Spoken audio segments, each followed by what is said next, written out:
가보십니다.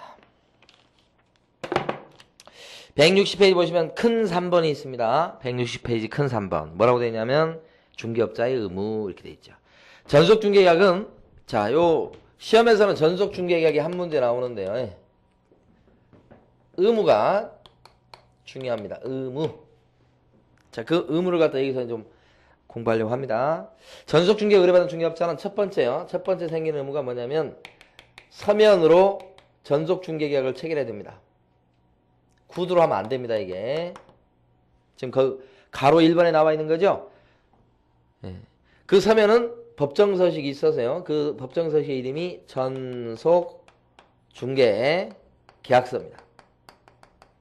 그래서 제목이 전속중개계약서를 사용해야 됩니다. 그런 얘기죠. 구두로 하면 안 되고요. 말로 하면 안 됩니다. 그 얘기죠. 그 다음에 거기 둘째 줄에 보시면 밑에 보존하게 되어 있습니다. 전속중개계약서를 보존해라. 그 보존기간이 몇 년입니까? 3년이죠.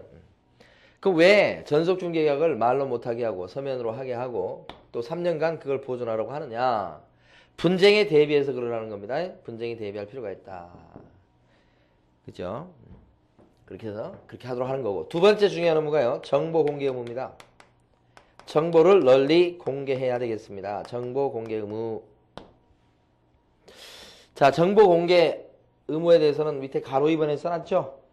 가로 2번 읽어보십니다. 가로 2번에 동그라미 1번 세 줄. 자, 중개업자는 전속 중개계약을 체결한 때는 7일 이내 부동산 거래정보망 또는 일간신문에 중개 대상물에 관한 정보를 공개해야 됩니다. 이렇게 돼 있죠. 그러면서 다만 중개 의뢰인이 비공개를 요청했을 경우에는 이를 공개해서는 안 된다. 이렇게 안 된다. 요 셋째 줄까지 내용인데, 자, 방금 전에 읽어본 내용에 따르면 전속 중개 의뢰받은 중개업자는 정보를 공개해야 되는데, 자, 언제까지 공개하라고 되어 있느냐? 7일 이내죠. 자, 근데 정보 공개할 때 방법이 지금 몇 가지 인정이 되고 있습니까? 몇 가지입니까? 공개하는 방법은 두 가지죠. 하나는 거래 정보망이고요. 또 하나는 일간신문. 방법이 두 가지. 여기서 거래 정보망이라고 하는 것은 인터넷 사이트를 얘기합니다. 근데 특징은 중개업자들만 회원이 되어 있는 사이트를 얘기합니다, 이게. 거기다 올리든지 매물 등록해서, 아니면 일간신문에 광고를 내든지 선택사항 이렇게. 그러니까 여기다 올리든지 여기다 광고하든지. 근데 이제 거래 정보망을 이용하는 것이 좀 더 효율적입니다. 요것은 지금 들여다보고 있는 사람이 전부 다 중개업자들입니다. 이건 아니죠. 그리고 이 정보 이용료가 광고비보다는 쌉니다. 그래서 요게 더 효율적이다. 근데 여기서 시험 관련해서 여러분들이 주의해야 될 건 이겁니다. 전속중개계약을 체결했다고 해서 반드시 거래 정보망을 이용해야만 하는 것은 아닙니다. 요것도 있습니다. 그러니까 문제에서 전속중개계약을 체결한 중개업자는 반드시 거래 정보망에 중개 대상물에 관한 정보를 공개해야 됩니다. 그러면 틀린 겁니다. 그건 틀린 얘기가 돼요. 자, 방법이 두 가지나. 그 다음에 두 번째는 방금 전에 읽어봤습니다만은 정보 공개해야 되니까 의무사항인데 반드시 공개해야 되는 것은 아닙니다. 반드시 공개 이렇게 하면 틀립니다. 왜냐하면 방금 전에 읽어봤듯이 의뢰인이 비공개를 요청하게 되면 그때는 공개해서는 안 됩니다. 공개 금지. 의뢰인을 위한 거니까 의뢰인의 의사를 존중할 필요가 있어요. 비공개 요청이 들어오면 공개해서는 안 된다. 예외가 있습니다. 그러니까 전속중개계약을 체결했을 때는 반드시 중개 대상물에 대한 정보를 공개해야 됩니다 하면 그것도 거짓말입니다. 틀린 거. 예외가 있기 때문에. 자, 세 번째는요, 정보 공개할 내용입니다. 자, 정보 공개할 내용에 대해서는 7가지인데요. 암기가 필요한 사항입니다. 우리 교재 밑에 있는 박스에 있습니다. 자, 박스 보시면 기억반, 중개상물의 종류, 소재지, 지목, 면적, 건축연도 뭐 이런 거 쭉 나오지 않습니까? 이게 중개상물을 특정하기 위해서 필요한 사항이다. 이렇게. 기억반은 뭐 한마디로 얘기하면 기본적 사항이죠. 여러 가지. 그래서 이거 암기해야 되니까요. 암기하실 때 그 소재지 할 때 소자를 따서 암기합니다. 소재지, 소에다 동그라미 해두시고 소재지, 소. 그 다음에 니은번 벽하고 도배 상태도 공개해야 됩니다. 도배를 새로 했는지 앞으로 해야 될 건지 뭐 이런 거예요. 니은번은 벽자를 땁니다. 벽면 도배할 때 그 벽자. 그 다음에 디귿번 수도, 전기, 가스, 소방, 열공급, 성강기, 뭐 오폐수 뭐 쭉 나오지 않습니까? 자, 긴데 핵심적인 내용은 시설 등의 상태입니다. 각종 시설의 상태. 그걸 갖다가 공개하도록 그렇게 하고 있습니다. 시설의 상태. 그래서 디귿번 세 번째 것은 시설 등의 상태 할 때 그 시자를 따겠습니다. 시자 보시면 시설의 상태다. 각종 시설 그렇게 이제 연상이 돼야 됩니다. 자, 리얼번 도로 및 대중교통수단과의 연계성 버스 노선이나 지하철 노선 같은 거 얘기합니다. 그래서 연계성 할 때 그 연자를 땁니다. 이것은 내용을 연계성이다 이렇게. 그 다음에 시장 학교 등과의 근접성 근접성 이렇게. 그러니까 이제 주변에 뭐 백화점이 가까이 있느냐, 학교가 초등학교가 인접한 게 있느냐, 뭐 그런 거 얘기하는 겁니다. 이걸 공개토록 하고 있습니다. 근접성 할 때 그 근자를 따지고. 그 다음에 지형 등 입지 조건. 입지 조건 공개하는데요. 입자를 따집니다. 그 다음에 일조량, 소음, 진동 등 환경 조건. 정보 공개토록 되어 있는 내용 중에 환경 조건이 있죠. 그 환자에다가 동그라미 하시고. 환경 조건. 동그라미 리얼번이 4개네요. 연계성, 근접성, 입지 조건, 환경 조건 이렇게. 그 다음에 미음번 소유권, 전세권, 저당권 이런 권리 관계입니다. 권리 관계를 공개되겠다. 근데 실제 이제 공개되는 내용의 핵심은 뭐냐면 저당권입니다. 저당권 그러면 우리가 와닿지 않을 수 있는데 용자가 얼마 끼어 있다. 그게 저당권입니다. 그래서 그걸 공개해야 되겠다.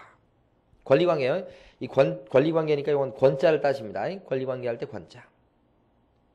그 다음에 그 밑에 다만 이 부분이 시험에서는 중요한 거예요. 다만 권리자의 주소나 성명 같은 인적 사항에 관한 정보는 공개해서는 안 된다.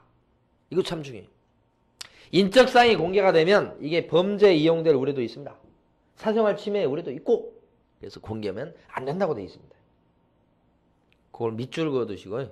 다만이야. 그 부분이 중요해요. 자, 그 다음에 비업번은요. 공법상 이용 제한 및 거래 규제에 관한 사항을 공개하시오. 정보 공개되는 내용 가만히 보면 그 중에 핵심적 내용이 용도 지역 같은 겁니다. 용도 지역, 지구, 구역 이런 거. 대표적인 게 용도 지역입니다. 일반 상업지역입니다. 뭐 이런 거 공개하는 거죠. 동그라미 비업번. 공법상 이용 제한 거래 규제는요. 우리가 암기할 때는 언제나 공자를 따서 암기하겠습니다. 공.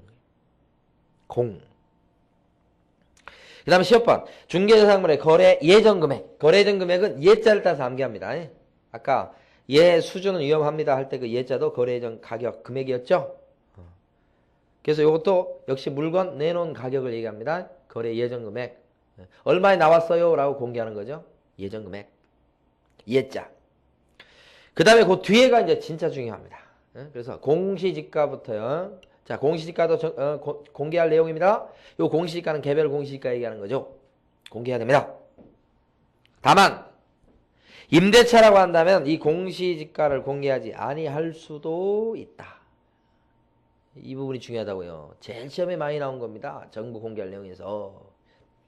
임대차 같아. 이 공시지가 같은 경우는 매매라고 한다면 공시지가랑 매매 가격이 어느 정도 비례관계에 있습니다. 근데 임대차라고 한다면 이 개별 공시지가랑 보증금 월세가 반드시 비례관계에 있는 건 아닙니다. 공시지가는 좀 낮더라도 장사가 잘 되고 이러면 그때는 어떻습니까?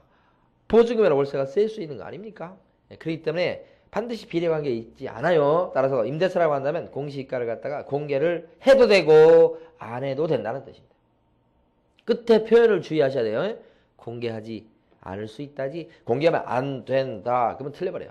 공개하지 아니할 수 있다. 그 뒷부분 꼭 밑줄 그으시고 여기서 공시지가를 암기할 때는 지자를 따서 암기할 겁니다. 공시지가 할 때 지자. 자, 그러면 지금 정보 칠판 보십니다. 정보 공개할 내용 7가지인데 이걸 어떻게 암기하는지 암기 방법을 통해서 다시 한번 확인해 봅니다. 암기하실 때는 이렇게요. 정, 인, 지, 임. 이게 핵심적인 암기 사항입니다. 정자는 정보 공개할 내용이다 이런 뜻입니다. 정자는. 그 다음에 인자는 인적사항은 주소 성명 같은 인적사항은 공개하면 안 돼요. 이런 얘기입니다. 인적사항 공개 금지. 지자는요. 공시지가. 지자는 공시지가. 지자는 공시지가 뜻이에요. 임자는요. 공시지가는 임대차의 경우에는 공시지가를 공개하지 아니할 수 있다. 아까 밑줄 그은 거죠, 이게. 이것도 밑줄 그은 거고요. 두 개가 시험에서는 중요합니다. 정인지임. 다만 여기서 주의할 것은 공시지가는 공개해야 되는데 임대차라고 한다면 공시지가를 공개하지 아니할 수 있다. 그런 뜻인데요. 임차는 두 가지 의미가 담겨져 있습니다. 임대차 그런 뜻도 있고 임대차라고 한다면 공시지가의 공개 여부가 임의적 사항이다. 그런 뜻도 됩니다. 임대차다. 그러면 어떻게 해요? 임의적 사항이다. 이런 뜻. 그 임자입니다. 그러니까 요 임자는 두 가지 의미가 있어요. 임대차, 임의적 사항. 임대차, 임의적 사항. 공시가는 임대차라고 한다면 공시가는 공개 여부가 임의적 사항이다. 할 수도 있고 안 할 수도 있고 시험에서 제일 많이 나온 겁니다. 이 부분에서는. 그리고 나서 이제 이거 말고도 공개할 내용이 쭉 있죠. 네, 이거 말고도 있다. 그걸 암기할 때는 아까 글자를 한 글자씩 땄었죠. 자, 우리 박스에 있는 순서 그대로입니다. 소벽시라는 사람이 연근을 입에 물고 연근 있죠. 먹는 연근. 연근을 입에 물고 환장하는 것을 보고 이 사람 이름입니다. 소벽시라는 사람이 연근을 입에 물고 환장하는 것을 보고 권공이 권씨 양반이 권공이 손뼉을 쳐가면서 예찬을 하더라. 자, 소벽시라는 사람이 연근을 입에 물고 환장하는 것을 보고 권공이 잘한다고 예찬을 해주더라.